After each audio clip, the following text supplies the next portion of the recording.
L'espoir et l'angoisse pour les familles des otages en Israël. Une liste de 13 nouveaux noms aurait été établie par le Hamas. Ils devraient être libérés dans la journée. Liste transmise par le Qatar au gouvernement israélien. Mais pour les familles qui ignorent encore si leurs proches sont concernés, l'attente et le compte à rebours sont insupportables. Oui, hier, les premiers otages israéliens ont donc rejoint Tel Aviv. 4 enfants et 9 femmes, en plus du groupe d'otages thaïlandais et philippins libérés. Pour eux, ces dernières heures ont été particulièrement éprouvantes et bien sûr très riches en émotions. Anthony Ferré. Un sourire et surtout un immense soulagement. Après 49 jours d'angoisse aux mains du Hamas, Shana Perry, 79 ans, recouvre la liberté. Du haut de ses 5 ans, Emilia Aloni et sa maman Danielle, elle aussi capturée le 7 octobre dernier, rejoignent à leur tour l'hôpital de Rafah. Au total, 13 Israéliens, 9 femmes et 4 enfants ont pu hier après-midi quitter les geôles du Hamas avant d'être confiés à la Croix-Rouge. À leur côté, 11 autres otages, 10 Thaïlandais et un Philippin, également libéré. En début de soirée, ils traversent le poste frontière de Rafah pour rejoindre l'Égypte. Ces désormais ex-otages sont alors pris en charge par l'armée israélienne. Des soldats israéliens prient de respecter des règles strictes, interdiction de toucher les enfants ou de répondre à toute question concernant leurs parents. Cette opération, nommée Porte du Ciel par Tsahal, est suivie en temps réel par Benjamin Netanyahou et ses conseillers. Je vous l'assure, à vous les familles d'otages et à tous les citoyens israéliens, nous vous promettons le retour de tous les otages. En pleine nuit, un hélicoptère fend le ciel de Tel Aviv. Les premiers otages arrivent à l'hôpital. La fin d'un long périple depuis la bande de Gaza. D'ici lundi, 50 otages devraient au total effectuer ce même trajet.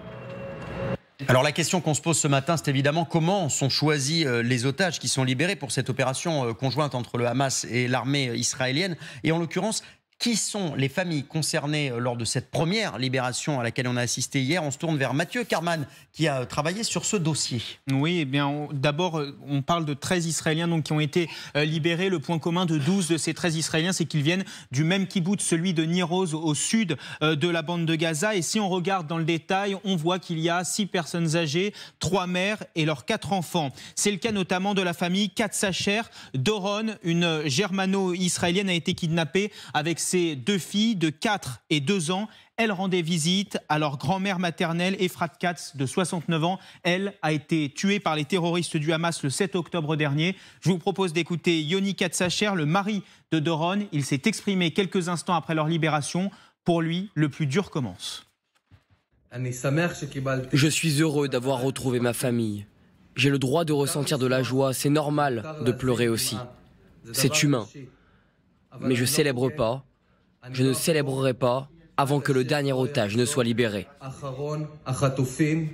Précisons que Yoni n'était pas présent dans ce kibboutz ce jour-là, il était à Tel Aviv. Autre soulagement, c'est pour la famille Munder. On découvre ces visages, 3 générations représentées. Ruth, 78 ans, la mère de Karen qui a 54 ans, qui est elle-même la mère d'Ohad, 9 ans. Ils ont tous les 3 été libérés. Précisons que le grand-père d'Ohad est toujours retenu en otage dans la bande de Gaza. Je vous propose d'ailleurs d'écouter un proche de cette famille. Elle s'est exprimée elle aussi hier soir.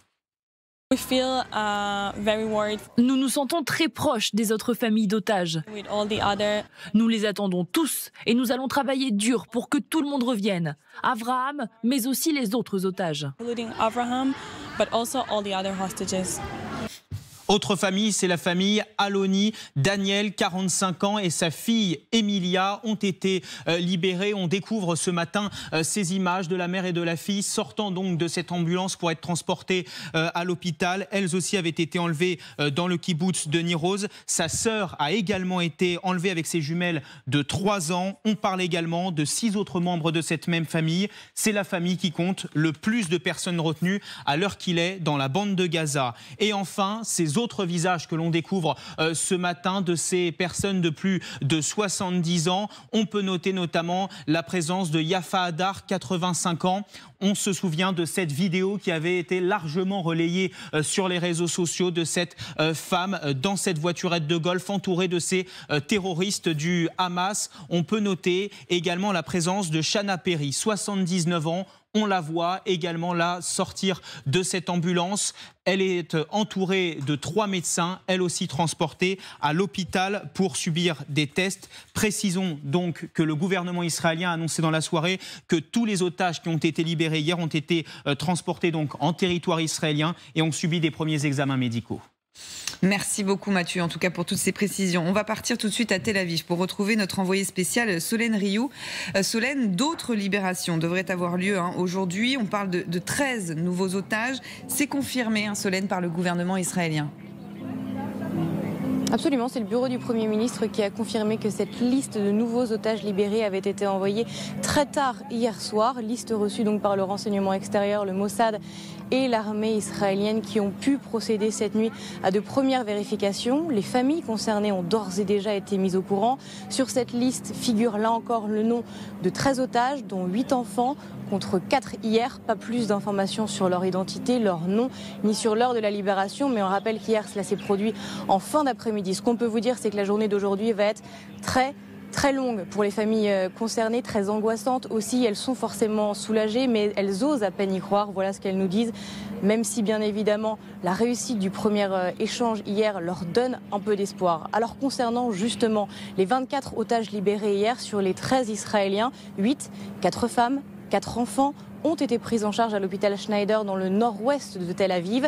Leur état de santé est plutôt bon concernant les 5 autres, 5 femmes âgées. Elles ont quant à elles été admises à l'hôpital Volson dans le sud-ouest cette fois-ci de la capitale. Elles sont extrêmement fatiguées et la plupart ne pourront pas rentrer chez elles aujourd'hui. Et puis enfin, un mot tout de même sur ces 11 otages étrangers, philippins et thaïlandais également libérés hier. Ils ont quant à eux été soignés au centre hospitalier de Bir Yaakov à une quinzaine de kilomètres au sud de Tel Aviv. Merci beaucoup à Solène Rioux et merci à Gabriel Moret également derrière la caméra. Les réactions politiques à présent. Emmanuel Macron a réaffirmé hier soir sa détermination à obtenir la libération des otages français. Il réaffirme que les médiations continuent. Nicolas Domenach, rappelons qu'il y a 8 Français qui sont retenus en otage ou en tout cas portés disparus. On n'a pas de preuves de vie pour ces 8 personnes dont on espère qu'ils sont en otage et qui n'ont pas disparu. Mais en tout cas, il y a forcément une attente terrible pour les familles françaises. Oui, c'est une attente vraiment insoutenable.